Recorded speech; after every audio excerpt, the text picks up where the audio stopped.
Perkenalkan, nama saya Hasriadin dengan NIM 1866020049. Baik, kali ini kita akan membahas tentang metode penjabaran laporan keuangan dalam mata uang asing yang terbagi atas dua, yaitu metode translasi dan metode pengukuran kembali.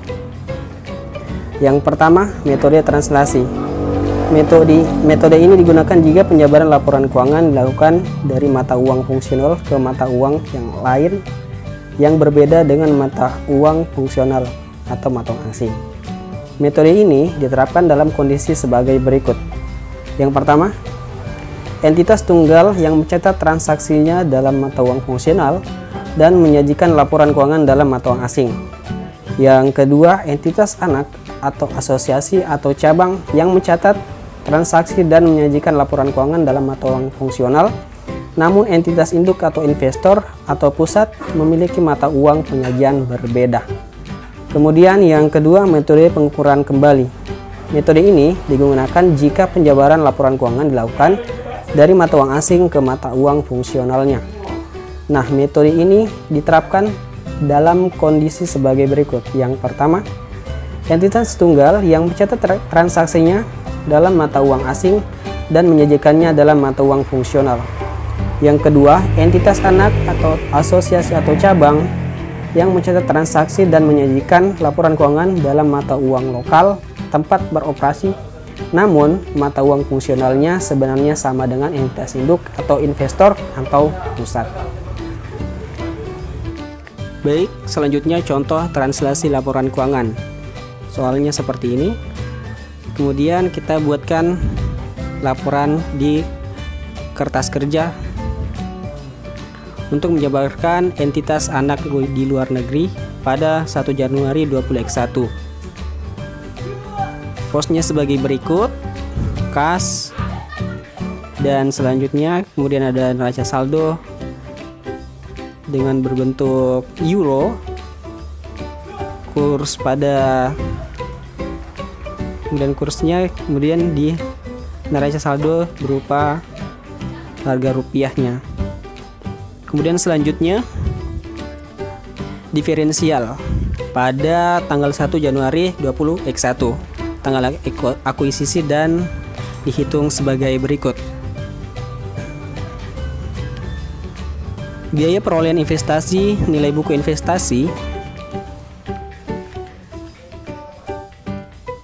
berjumlah 660 juta rupiah. Untuk nilai buku investasinya adalah saham biasa atau German Company berjumlah 480 juta.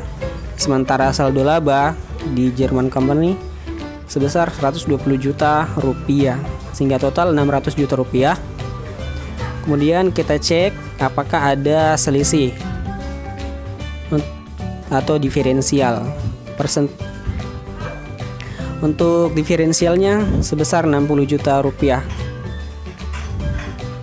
Dan untuk menyajikan diferensial ini dialihkan ke goodwill ataukah paten, maka tabelnya sebagai berikut. Total diferensial itu 60 juta. Nilai wajar aset atas aset teridentifikasi neto itu 660 juta. Nilai buku aset teridentifikasi neto 600 juta, sehingga nilai wajar dikurangi nilai buku sebesar 60 juta. Itu dimasukkan dalam teridentifikasi neto, masukkan dalam paten. Kemudian selanjutnya dari transaksi di atas, maka kita akan buatkan jurnal. Yang pertama, ayat jurnal yang dibuat oleh PT Induk selama tahun 2020 X1 adalah sebagai berikut. 1 Januari 2020 X1 dibuatkan jurnal. Yang pertama, investasi pada saham German Company pada kas. Yang kedua, menjurnal untuk mengeliminasi ekuitas entitas anak dalam pengkonsolidasian laporan keuangan sesaat setelah akuisisi, yaitu 1 Januari 20X1.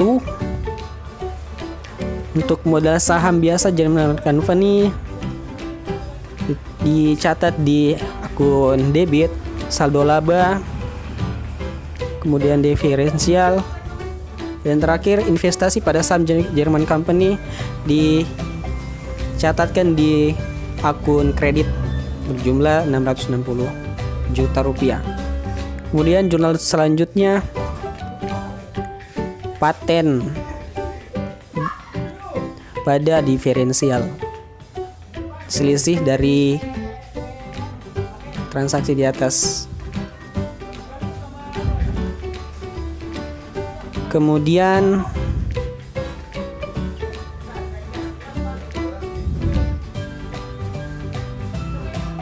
berikut 1 Januari 20X1 kertas gajah untuk laporan posisi keuangan konsolidasian, tanggal akuisisi 100%, pembelian pada harga di atas nilai buku. Jadi kita melihat akun eliminasi pada German Company.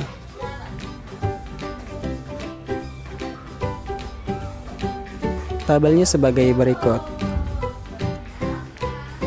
Selanjutnya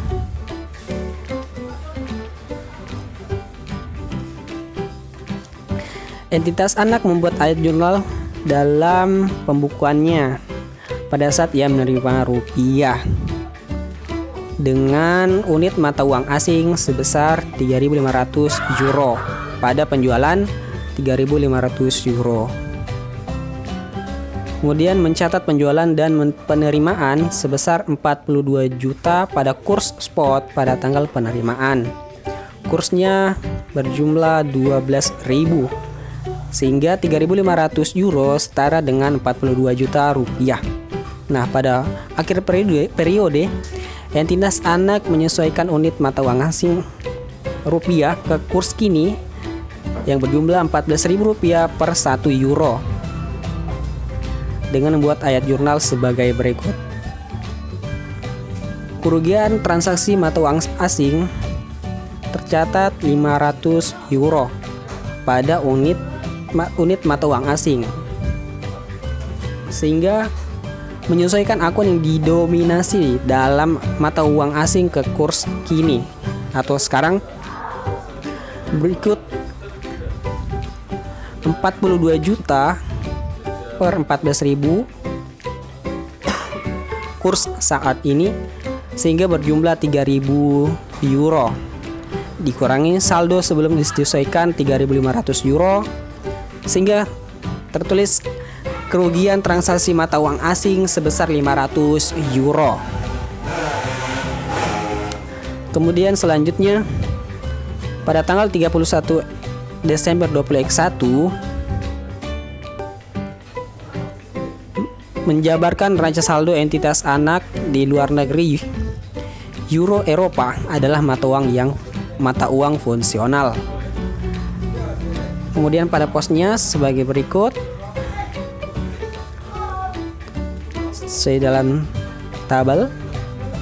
Kemudian selanjutnya pada tanggal 31 Desember 2021 perusahaan German Company melakukan pengukuran kembali neraca saldo entitas anak di luar negeri dengan posnya sebagai berikut dan nilai euronya seperti demikian, kursnya pada saat itu, dan saldo dengan nilai rupiahnya sebagai berikut. Dengan cara pertama, mengukur beban pokok penjualan. Persediaan awal 7.500 euro dengan kurs 12.000, sehingga dalam rupiah berjumlah 90 juta rupiah.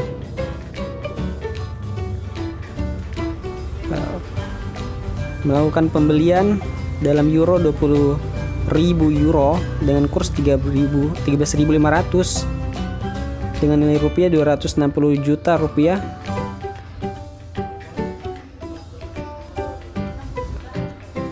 namun memiliki barang yang tersedia 27.500 euro dengan nilai rupiahnya 350 juta.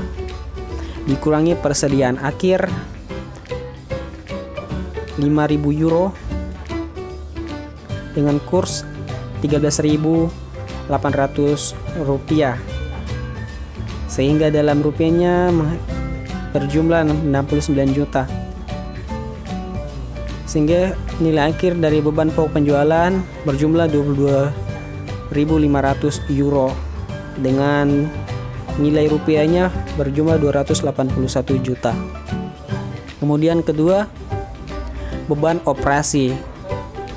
Beban operasi terdiri atas dua. Yang pertama beban kas 12.000 euro dengan kurs 13.500, dalam rupiahnya berjumlah 156 juta rupiah.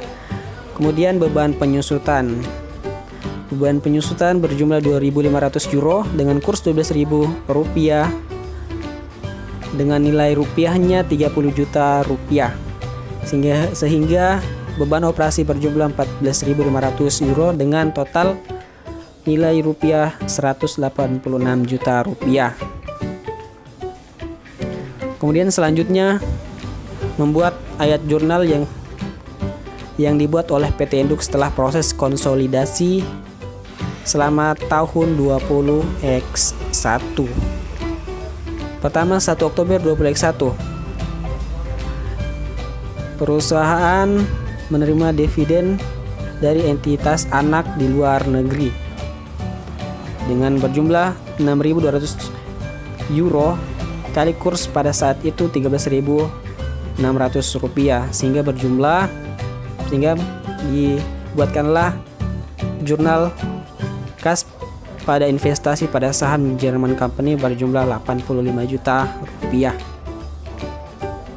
Kemudian selanjutnya 30 Desember 20X1 mencatat pengakuan penghasilan atau laba neto dari entitas anak di luar negeri dan berjumlah 186.500 rupiah, sehingga membuat jurnal investasi pada saham German Company pada laba rugi dari entitas anak. Kemudian selanjutnya ayat jurnal yang dibuat oleh PT Induk setelah proses konsolidasi selama tahun 20X1 sebagai berikut. Yang pertama, laporan laba rugi. Laporan laba rugi. Diferensial awal tahun berjumlah 5.000 euro dengan kurs penjabaran 12.000, sehingga nilai rupiahnya berjumlah 60 juta rupiah. Dengan kemudian melakukan amortisasi periode ini 5.000 euro bagi 10 tahun didapatkan 500 euro dengan kurs penjabaran 12.000 rupiah, sehingga dalam nilai rupiahnya berjumlah 6 juta rupiah. Sehingga sisa saldo dari 5.000 euro dikurangi 500 euro menghasilkan 4.500 euro dengan nilai rupiahnya 54 juta rupiah. Kemudian selanjutnya laporan posisi keuangan sisa saldo di 30 Desember 2021 dengan kurs akhir tahun berjumlah 4.500 euro dengan nilai rupiah 54 juta rupiah. Kemudian jurnal selanjutnya, ayat jurnal selanjutnya 31 Desember 2021, laba rugi dari entitas anak mencatat amortisasi paten untuk periode berjalan dengan 500 euro kali 12.000 rupiah merupakan nilai historis, sehingga membuat ayat jurnal laba rugi dari entitas anak 6 juta pada investasi pada saham German Company. Kemudian selanjutnya ayat jurnal eliminasi. Yang pertama, mengeliminasi laba rugi dari entitas anak. Laba rugi dari entitas anak 180.500.000 rupiah ditulis di debit. Kemudian pembagian dividen diumumkan berjumlah 85 juta rupiah di kredit. Kemudian investasi pada saham Jerman Company 95.500.000 rupiah di kredit. Kemudian selanjutnya mengeliminasi saldo investasi awal periode. Yang pertama, modal saham biasa pada Jerman Company berjumlah 480 juta rupiah di debit. Saldo laba pada 1 Januari 2021 di sisi debit 120 juta rupiah. Kemudian diferensial 60 juta rupiah pada sisi debit. Kemudian di sisi kredit, investasi pada saham Jerman Company berjumlah 660 juta rupiah. Kemudian selanjutnya mengalokasikan diferensial ke paten sebagai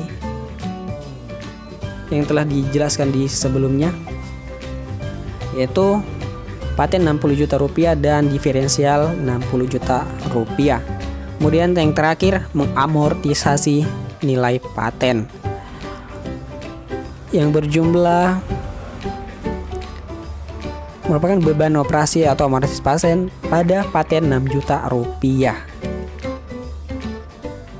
Kemudian yang terakhir 31 Desember 2021, kertas gear konsolidasi disiapkan setelah pengurangan kembali laporan asing sebagai berikut.